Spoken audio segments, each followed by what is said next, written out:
We have a responsibility as Filipinos. Let's take charge. Initially started as community organization way back 2014. It was incorporated in 2016. So we initially started as a community organization with 8 pioneering members, and later on, as of date, we have a total volunteers of 8,987 nationwide. Ligang Marikina is not only serving Marikina City but nationwide.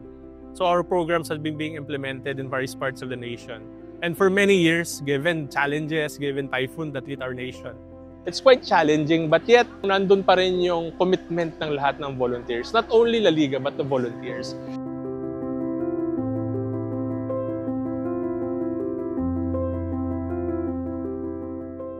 Despite of the challenges, despite of the lack of resources, natutugunan pa rin eh.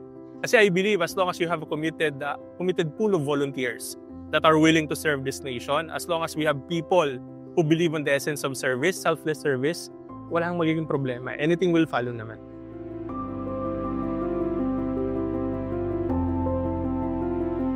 We are investing on the skills of the people and the commitment of the people. Kahit pala sa pang-araw-araw nating gawain or pang-araw na pamumuhay, tayo mismo ay may malaking parte upang mabawasan, upang matanggal na natin yung ating number 1 talagang problema ng Pilipinas. Sabi ko nga, simple man na basura natin, tapon natin. Malaking tulong.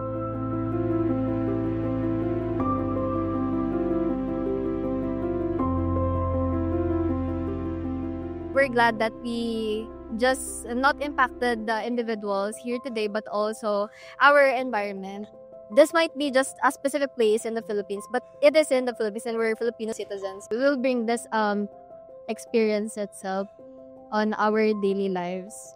Kailangan tayo ng bayan ngayon, kailangan tayong kumilos ngayon. I'm not asking everyone to join La Liga, I'm asking everyone to take part in nation building. We have a responsibility as Filipinos. Let's take charge.